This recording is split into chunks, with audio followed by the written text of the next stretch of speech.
pendengaran dan penglihatan itu disebutkan berbeda. Apa bedanya? Pendengaran didahulukan daripada penglihatan. Ketika bayi lahir, Pak, yang berfungsi paling pertama adalah pendengaran, bukan penglihatan.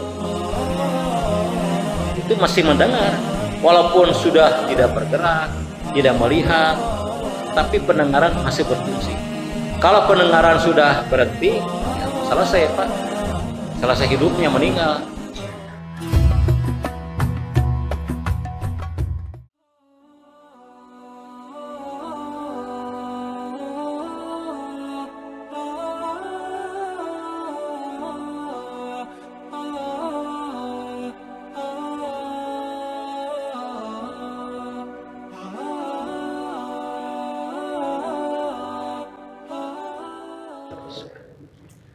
Innal hamdalillah nahmaduhu wa nasta'inuhu wa nastaghfiruh wa na'udzu billahi min syururi anfusina wa min sayyiati a'malina may yahdihillahu fala mudhillalah wa may yudlil fala hadiyalah asyhadu an la ilaha illallah wahdahu la syarikalah wa asyhadu anna Muhammadan abduhu wa rasuluh, amma ba'du. Hadirin kaum muslimin rahimakumullah. Alhamdulillah, puji dan syukur marilah kita sampaikan kepada Allah Rabbul Alamin atas limpahan nikmatnya kepada kita yang sangat banyak. Semoga kita mampu menjadi orang yang bersyukur atas nikmat-nikmat dari Allah dengan mempergunakan segala nikmat untuk beribadah kepada Allah Subhanahu wa taala. Hadirin rahimakumullah, pada malam ini kita akan melanjutkan pembahasan tafsir Al-Qur'an yang sempat tertunda pada bulan Ramadan. Kalau tidak salah, Al-Quran yang sudah kita bahas yaitu surat Al-Fatihah ayat yang kelima. Sudah 5 ayat ya. Ayat yang pertama Bismillahirrahmanirrahim sudah kita kaji. Yang kedua Alhamdulillahirabbil alamin. Yang ketiga Ar-Rahmanirrahim. Yang keempat Maliki Yaumiddin. Dan yang terakhir yang kelima Iyyaka na'budu wa iyyaka nasta'in. Nah, pada ayat yang ke-6 ini itu berkaitan dengan ayat yang kelima. Nah, pada ayat yang kelima itu kita sudah menyampaikan ikrar kepada Allah Subhanahu wa taala. Apa ikrarnya itu? Iyyaka na'budu, hanya kepada Engkau na'budu kami beribadah. Wa iyyaka, dan hanya kepada Engkau nasta'in kami memohon pertolongan. Nah, pada ayat yang ke-6 ini disebutkan salah satu permohonan atau memohon pertolongan kepada Allah adalah kita memohon kepada Allah agar diberi petunjuk ke jalan yang lurus. Itu ayat yang ke-6. Ihdinas siratal mustaqim. Ada 1, 2, 4 ya, 4 kata. Pertama ihdi. Ihdi itu adalah fi'il amar, kata kerja perintah dari hada yahdi hidayah. Jadi kalau hada itu fi'il madi ya, yahdi fi'il mudhari, hidayatan itu masdar, ihdi fi'il amar, kata kerja perintah. Jadi kalau hada itu memberi petunjuk, maka ihdi berilah petunjuk. Nah, kepada kami. Jadi kalau terjemahan bebasnya ihdina, tunjukilah kami. Berilah kami petunjuk. Nah, petunjuk dalam bahasa Arab adalah hidayah. Oleh karena itu boleh kita artikan ihdina itu tunjuki kami, atau berilah kami petunjuk, atau berilah kami hidayah. Nah, kemudian kata yang ketiga as-sirat. As-sirat itu artinya jalan. Kemudian yang keempat al-mustaqim, artinya yang lurus. Al-mustaqim adalah kata sifat dari as-sirat. Jalan yang bagaimana yang kita mintakan petunjuk kepada Allah itu as-siratal mustaqim, jalan yang lurus. Nah, jalan yang lurus itu kalau kita lihat tafsir sederhana adalah jalan yang benar yang dapat mengantarkan seseorang kepada kebahagiaan hidup dunia dan akhirat. Nah, itu hadirin terjemahan surat Al-Fatihah ayat yang ke-6. Jadi terjemahan bebasnya, ihdinas siratal mustaqim, tunjuki kami ke jalan yang lurus, jalan yang benar, jalan yang dapat mengantarkan seseorang kepada kebahagiaan baik dunia ataupun akhirat. Nah, sekarang kita akan mencoba menafsirkan kata ihdi, tunjuki, berilah petunjuk, berilah hidayah. Jadi artinya ayat ini merupakan doa seseorang kepada Allah agar Allah memberikan hidayah dan kita tetap ada di jalan yang lurus. Nah, para ulama menyebutkan bahwa doa ini merupakan doa yang paling penting bagi seorang muslim.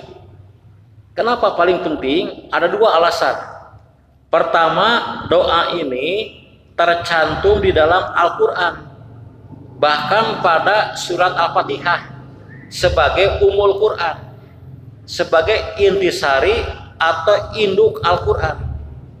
Jadi betapa pentingnya doa ini sebab di dalam Al-Quran, Al-Fatihah lagi. Nah, kemudian yang kedua, alasan yang kedua, doa ini secara otomatis Pak dan spontan selalu diucapkan oleh setiap muslim di dalam sholatnya. Sebab sholat itu kan wajib baca Al-Fatihah. Sampai sholat jenazah pun itu membaca Al-Fatihah menjadi wajib hukumnya. La sholata liman lam yaqra bi umil Quran. Tidak sah orang yang sholat tidak membaca umul Quran, tidak membaca Al-Fatihah.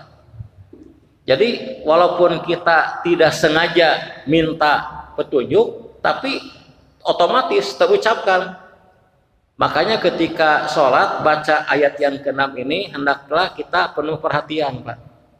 Jadi hati kita itu harus mengingat pentingnya doa ini. Pentingnya doa memohon petunjuk, memohon hidayah. Nah, hidayah itu sendiri atau petunjuk jelas sangat penting Pak dalam kehidupan manusia itu. Kita misalkan minum obat itu harus ada petunjuknya Pak, petunjuk minum obat. Kalau kita minum obat tanpa petunjuk dijamin ngaco Pak, tidak akan sembuh lah. Kemudian juga kita membeli handphone, itu ada petunjuknya, petunjuk operasional, bagaimana cara menghidupkan, cara mematikan, cara menelepon, cara bikin pesan, kan itu ada petunjuknya. Kalau tanpa petunjuk, mungkin handphone itu menjadi tidak berguna, Pak. Demikian dalam kehidupan ya, butuh kita ini petunjuk. Nah, termasuk juga petunjuk dalam menjalani hidup di dunia sampai akhirat. Perlu kita petunjuk, dan petunjuk ini minta kepada Allah. Ini sebagai manifestasi dari surat Fatihah ayat yang kelima, wa iyyaka nasta'in, dan hanya kepada Engkau lah kami memohon pertolongan. Berdoa, nah salah satunya adalah memohon pertolongan agar Allah memberikan hidayah kepada kita. Ihdina. Nah hadirin, di dalam tafsir ya, tafsir Al-Maraghi, tafsir Al-Manar, tafsir Al-Jawahir itu disebutkan oleh Al-Maraghi, oleh Muhammad Abdul, Rashid Ridho, dan Syekh Tontowi itu ada 5 macam hidayah yang Allah berikan kepada manusia. 5 macam hidayah, petunjuk. Nah, mungkin malam ini kita akan menyebutkan kelima macam hidayah itu. Dan saya sempat menulis Pak, makalah tentang hidayah. Cuman tulisan tangan Pak di buku. Ini pernah diceramahkan pada tahun 93 Pak. Udah 29 tahun yang silam Pak. Saya bacakan kembali Pak ya. Tulisan 29 tahun yang silam ini. 5 macam hidayah. Apa saja yang 5 itu? Pertama adalah hidayatul wijdan. Petunjuk berupa wijdan. Nah, wijdan itu bahasa Arab, sinonimnya adalah algorizah atau fitri. Hidayatul wijdan, hidayatul gorizah, atau hidayatul fitri. Ini sinonimnya. Daripada pusing mikirin bahasa Arab, bahasa Indonesianya apa? Nah, wijdan itu artinya naluri, atau dalam bahasa Inggris itu insting Pak.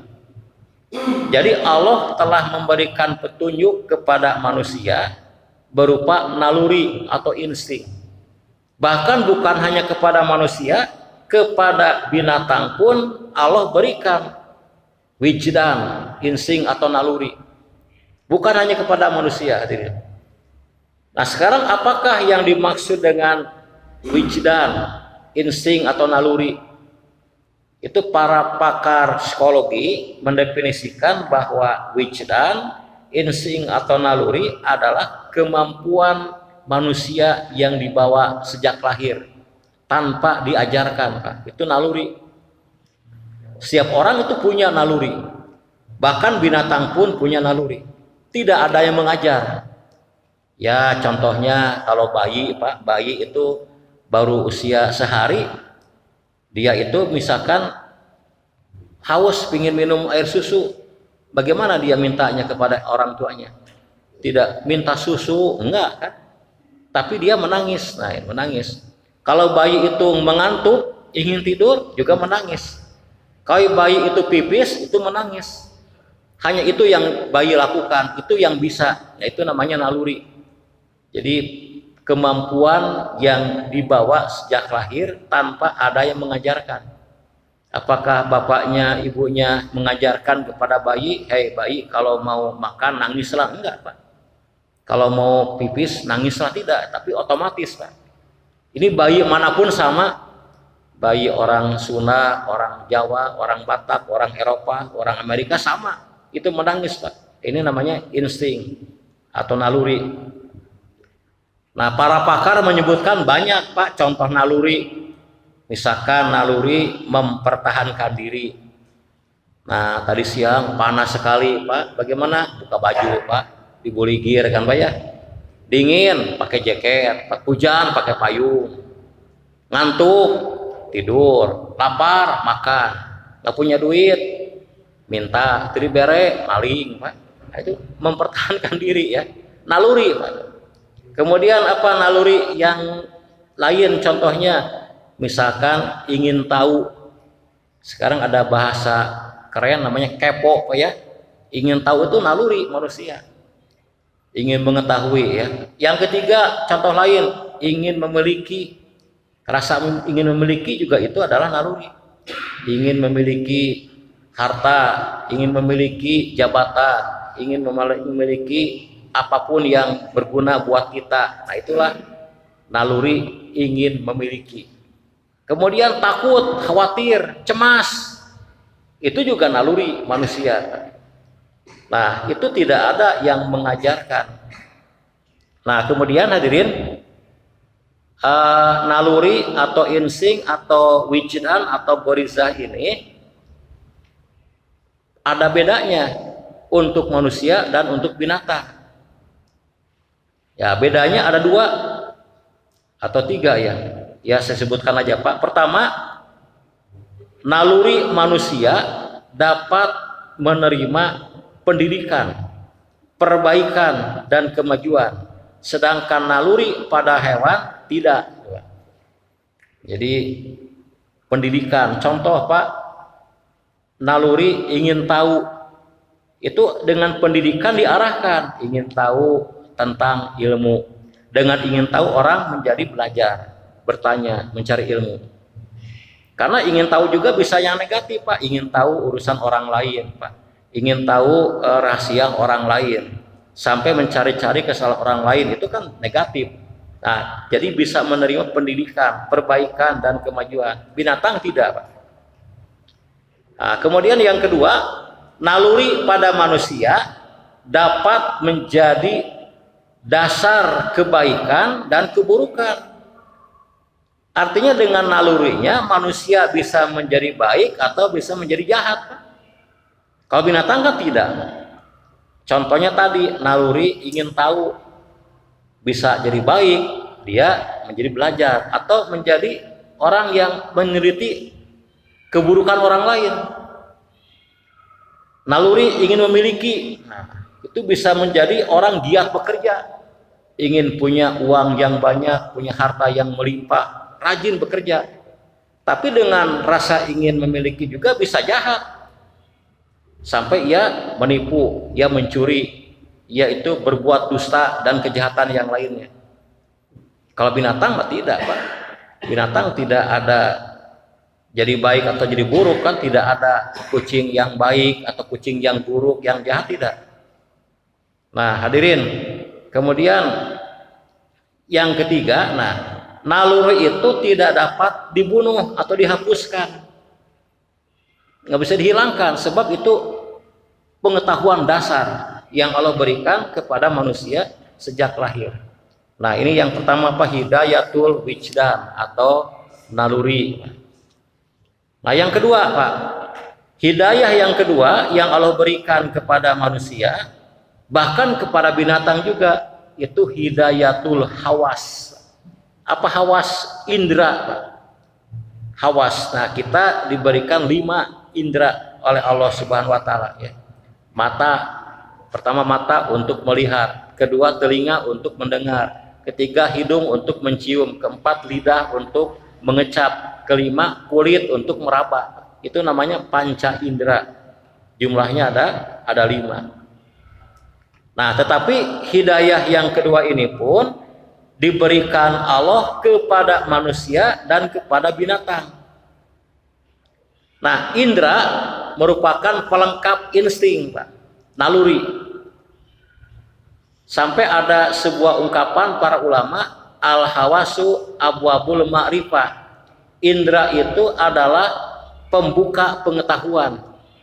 Jadi manusia bisa mengetahui itu dengan indera. Contohlah, kita bisa mengetahui warna apa, Pak? Warna daun hijau. Karena dengan melihat kita bisa mengetahui suara kucing tuh, Pak, di luar tuh. Dengan apa? Dengan telinga tuh. Kita bisa mengetahui rasa bolu yang manis, Pak, dengan lidah. Enak, Pak, dodol Garut ya misalkan. Sayang tidak ada ya. Kalau ada maka bisa dibuktikan lah. Nah, tidak apa, dibayangkan aja lah. Manis, kenyal, Pak, cakia tuh. Enak, Pak. Itu dengan apa? Tahu dodol Garut enak dengan lidah. Kita bisa mengetahui misalkan api itu panas. Dengan apa? Dengan kulit diraba, panas ternyata. Nah, itu jadi kata para ulama, al-hawas abwabul ma'rifah. Indra merupakan pembuka pengetahuan.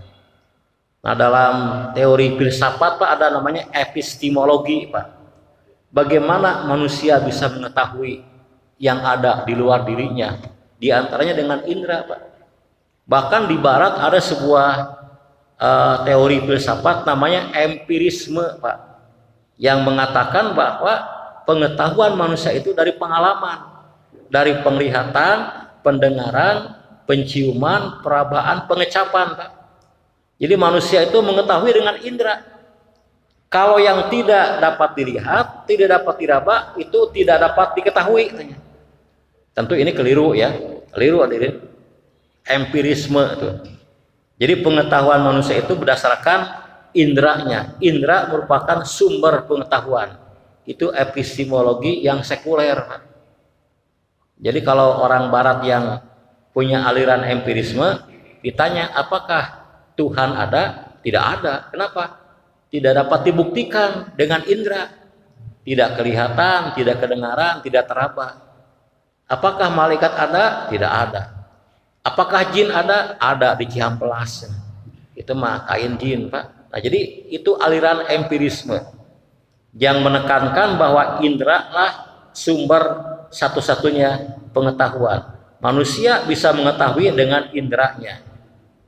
Nah, hadirin waktu iman, dalam Al-Quran saya sebutkan Pak, surat An-Nahl 78 ini menyebutkan tentang pentingnya indera dalam mencari pengetahuan. Ayatnya mungkin Bapak sudah hafal.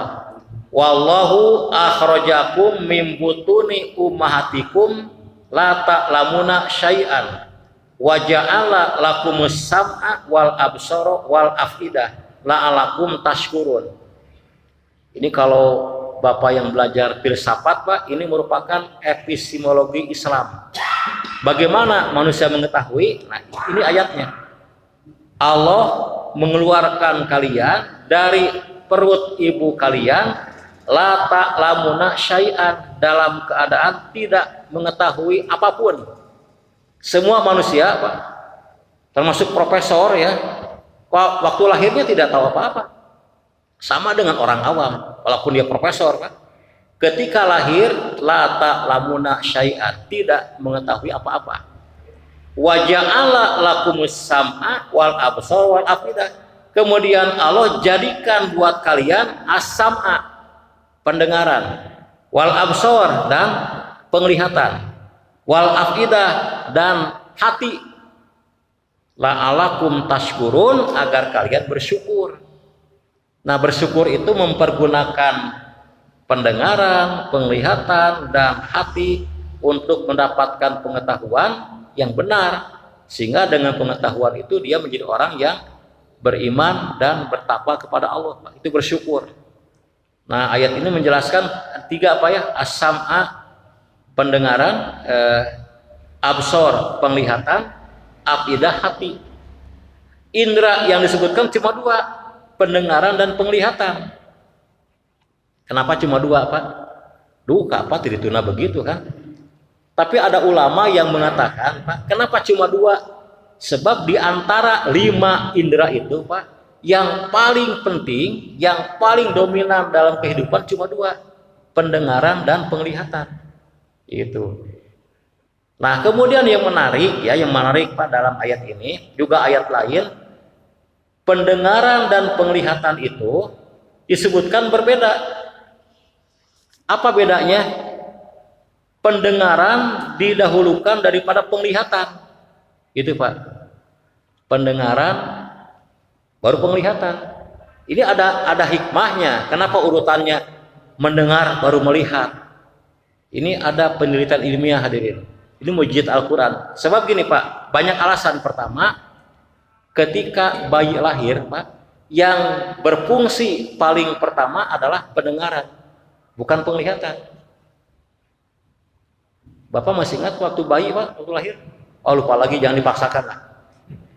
Waktu lahir, bayi belum bisa melihat, tapi langsung mendengar. Buktinya apa? Menangis. Nah, itu bayi menangis itu karena kaget mendengar suara yang ribut, Pak. Katanya gitu, Pak, jadi ribut galeng. Makanya kalau bayi tidak menangis, ini pasti ada gangguan dalam pendengaran. Saya punya keponakan, Pak, putra kakak saya, yang memang cacat, Pak. Itu waktu lahir tidak menangis dan tidak pernah menangis.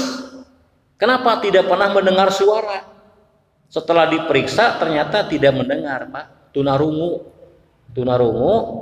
akhirnya tunawicara, tidak bisa mendengar, tidak bisa berbicara. Sebab orang mau bicara gimana, tidak pernah mendengar. Tunarungu, tunawicara, dan juga autis, Pak. Ponakan saya sekarang usianya sudah 29 tahun, perempuan, ya begitu, Pak, tidak normal.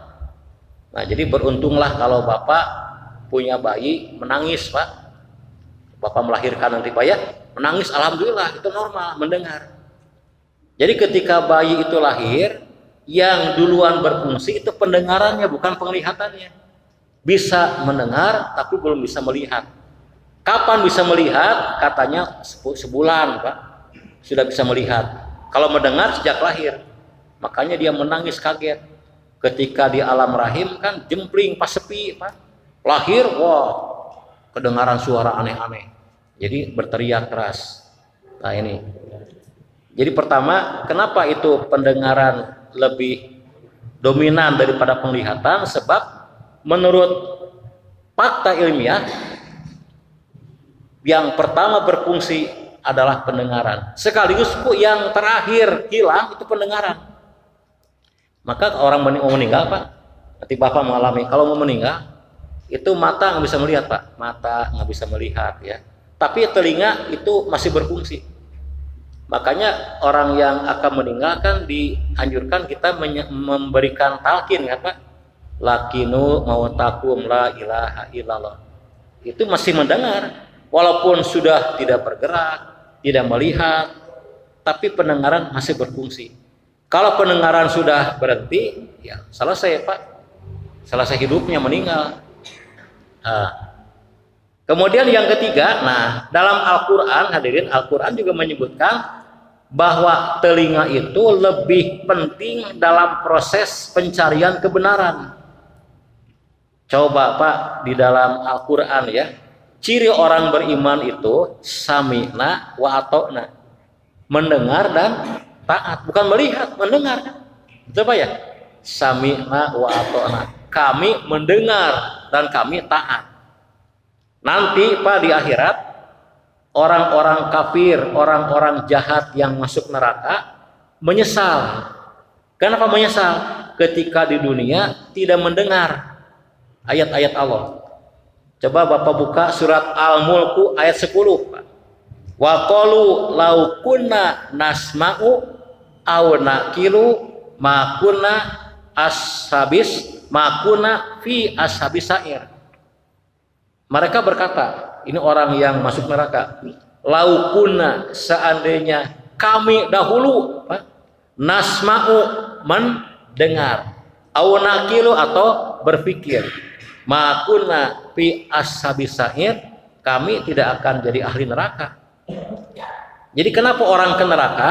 Sebab ketika di dunia tidak memfungsikan pendengaran dan pemikirannya. Bukan penglihatan, Pak, pendengaran. Tuh. Jadi itu bukti yang ketiga. Jadi yang pertama, kenapa pendengaran didahulukan daripada penglihatan? Sebab pendengaran lebih penting daripada penglihatan. Pertama, bayi lahir, pendengaran duluan berfungsi, penglihatan belakangan. Yang kedua, ketika orang mau meninggal, pendengaran itu paling akhir hilangnya. Jadi kalau penglihatan hilangnya duluan, pendengaran belakangan.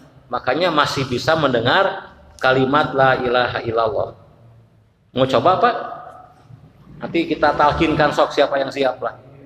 Ya, tapi nanti aja, Pak, udah yakin, Pak, ya? Ya, sip. Yang ketiga, kata Quran, orang-orang masuk neraka menyesal kenapa dulu tidak memfungsikan pendengaran dan pemikirannya, bukan penglihatan. Nah, kemudian ada lagi yang ini yang penting untuk kita sampaikan. Yang keempat, hadirin sekalian, yang keempat juga, kenapa pendengaran lebih penting daripada penglihatan?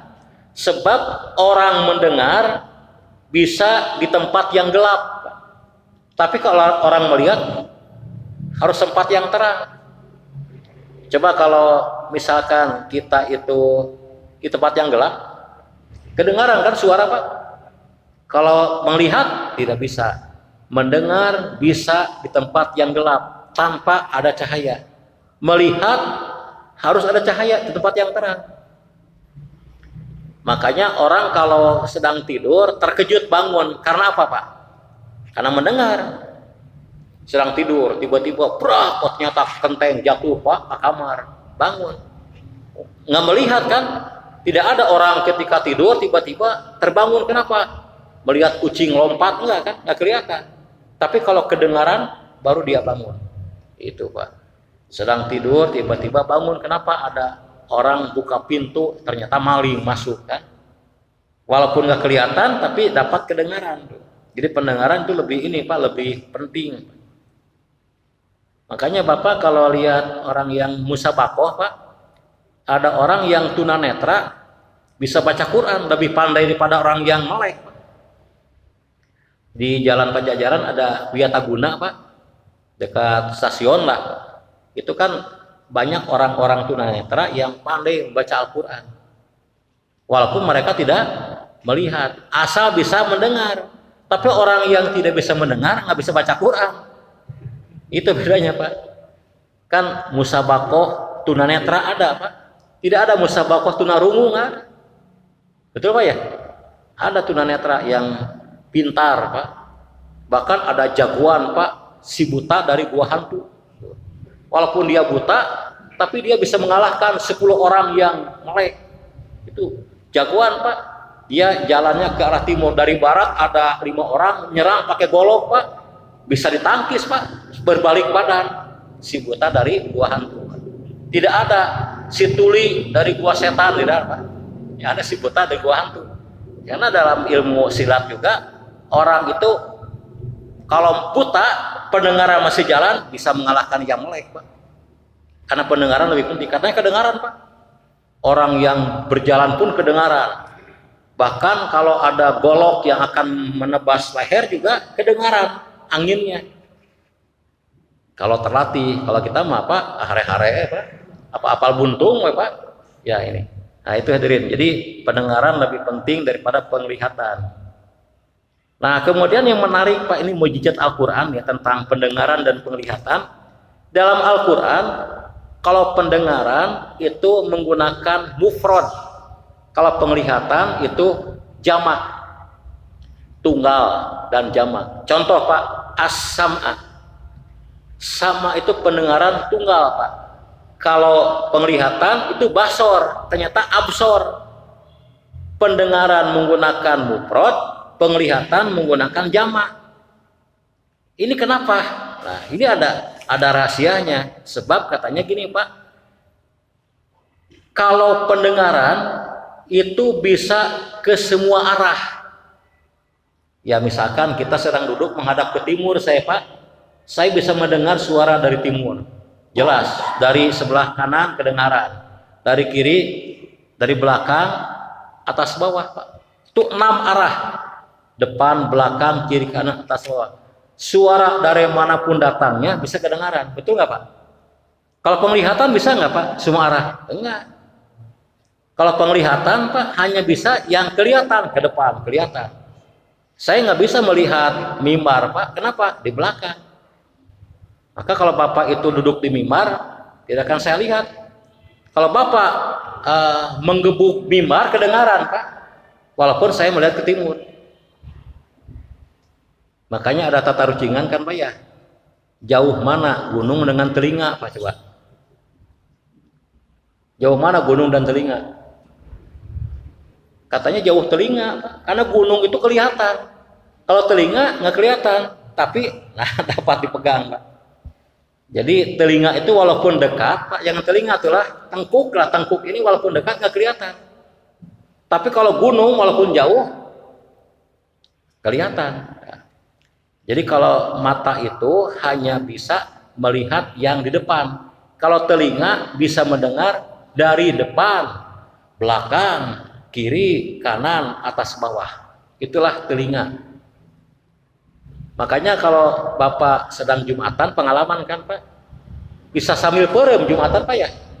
So Pak Jumatan perem ya, telinga mah mendengar.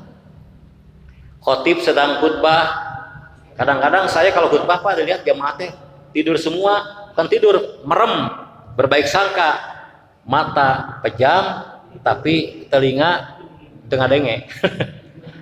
Ya kalau masih sadar, belum tidur, tapi dia pejam. Pejam itu kan tidak usah tidur Pak, tapi telinga masih berfungsi. Makanya lebih baik mata terpejam daripada telinga tertutup, gitu Pak. Dalam mendengarkan kajian ilmiah itu. Karena kalau mata terpejam, telinga masih bisa menangkap pelajaran. Tapi kalau telinga sudah tertutup karena tidur, nah udah. Walaupun melotot Pak, tapi telinganya tertutup, tidak bisa mendengar apa-apa. Nah, kemudian hadirin, yang kedua, kenapa pendengaran itu mufrad dan penglihatan itu jamak? Alasannya adalah kalau ada suara itu akan terdengar oleh semua orang. Tapi kalau benda yang terlihat belum tentu terlihat oleh semua orang. Soalnya saya duduk sini Pak, tiba-tiba ada orang datang, kelihatan oleh saya. Bapak nggak melihat kan? Karena melihatnya ke arah barat. Terus saya bisa melihat jam Pak, jam 7 kurang 10 Pak. Bapak nggak melihat kan ya? Itulah kelebihan saya Pak, karena duduknya di sini. Kalau ada suara kucing tadi di luar Pak, di luar kucing kan, yang mendengar siapa? Semua. Yang menghadap ke timur mendengar, yang menghadap ke barat mendengar, yang sedang pejam mata pun mendengar. Itulah hebatnya pendengaran daripada penglihatan. Luar biasa Pak, ilmu ijaz Al-Quran yang sudah dibuktikan secara ilmiah. Nah, kita lanjut Pak ya.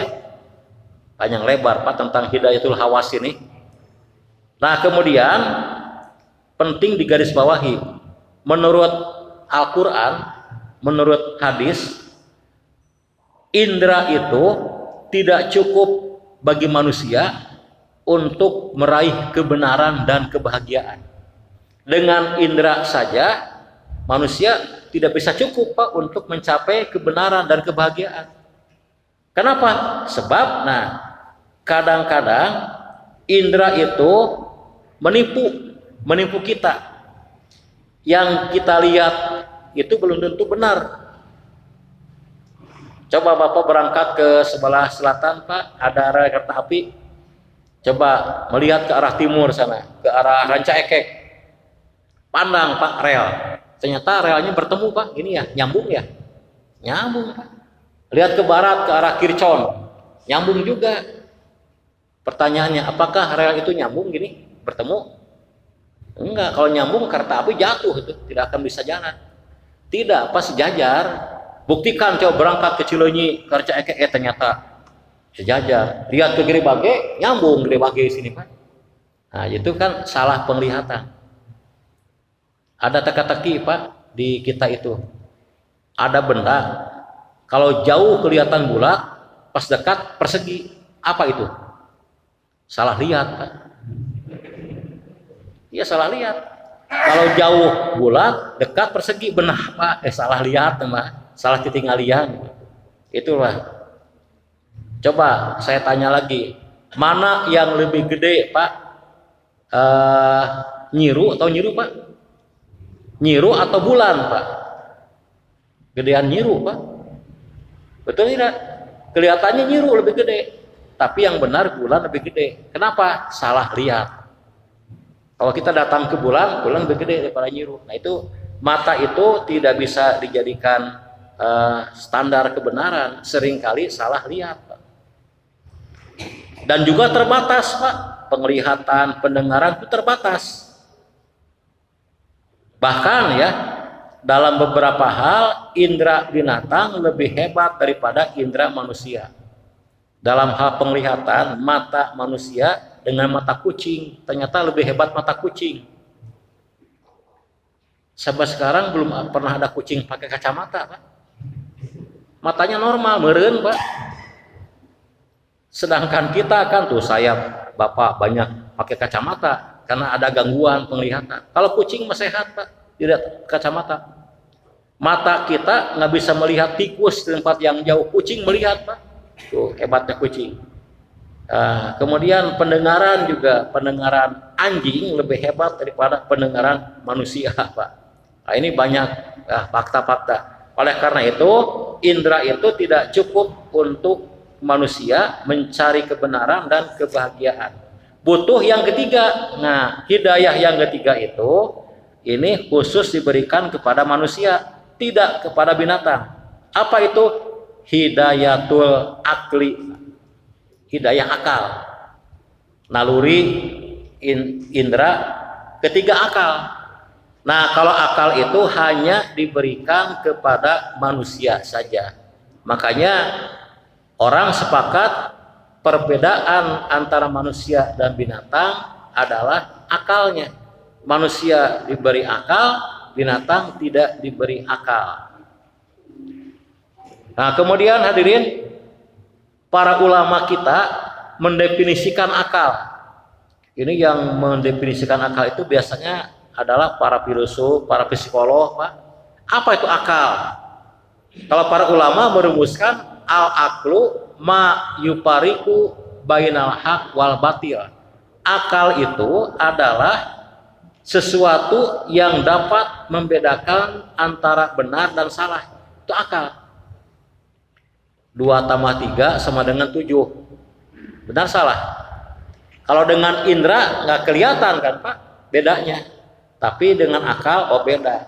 Akal itu 2 tambah 3 itu 5. Itu benar, kalau 7 itu salah. Tadi Pak, mana yang lebih besar? Apakah Nyiru atau bulan? Kalau dengan mata, Nyiru lebih gede. Dengan akal, oh tidak. Bulan lebih gede daripada Nyiru. Besar mana? Bulan dengan bintang. Coba ini Pak. Mana yang lebih besar? Bulan atau bintang? Atau bulan bintang Pak? Partai bulan bintang. Kalau menurut penglihatan, itu bulan lebih gede. Tapi kalau menurut akal, bintang lebih besar. Kenapa bintang kelihatan lebih kecil? Karena jaraknya lebih jauh, sehingga lebih kecil. Gitu. Mana yang lebih jauh, gunung atau telinga? Menurut mata, telinga lebih jauh, nggak kelihatan. Kata akal, lebih jauh gunung daripada telinga. Telinga walaupun tidak kelihatan dapat diraba tuh. Itu dengan akal, Pak. Nah, jadi akal ini sebagai penyempurna indera manusia. Nah, manusia itu kan dengan binatang dibedakan dengan akalnya. Manusia berakal, binatang tidak berakal. Makanya Pak dalam Al-Quran, kalau orang manusia tidak menggunakan akalnya, dianggap sama dengan binatang. Itu surat Al-A'raf 172 Pak. 179 maaf. Al-A'raf 179. Ulaika kal an'am balhum adol. Mereka itu bagikan binatang ternak, bahkan lebih sesat. Siapa? Manusia yang tidak menggunakan akalnya untuk berpikir, Pak. Itu sama dengan binatang, bahkan lebih sesat. Nah, hadirin, dengan akalnya itulah manusia lebih unggul daripada binatang. Waktu Pak, dikit lagi ya. Ya, coba bandingkan manusia dengan kuda. Nah, dengan kuda. Kalau lari, Pak, siapa yang lebih cepat? Kuda, kan? Tapi dengan akalnya manusia bisa bikin kereta api, mengalahkan kuda. Manusia dengan burung, siapa yang lebih tinggi terbangnya? Burung. Tapi manusia dengan akalnya bisa bikin pesawat lebih tinggi daripada burung terbangnya. Ikan dengan manusia, siapa yang lebih kuat berenang di laut? Ikan, Pak, tempatnya di sana. Manusia dengan akalnya bisa mengalahkan ikan, bisa bikin kapal selam yang lebih dalam menyelam daripada ikan. Itu Pak, pentingnya akal manusia. Jadi baru 3 Pak ya, hidayatul wijdan, hidayatul hawas, dan hidayatul akli. Petunjuk naluri, petunjuk indera, dan petunjuk akal. Tinggal 2 lagi, mungkin kita bahas pada pertemuan yang lain. Demikianlah kajian tafsir Al-Quran surat Al-Fatihah ayat yang ke-6 bagian yang pertama. Semoga kita bisa memelihara 3 petunjuk yang sudah dijelaskan pada malam ini. Walhamdulillahirabbil alamin. Wassalamualaikum warahmatullahi wabarakatuh.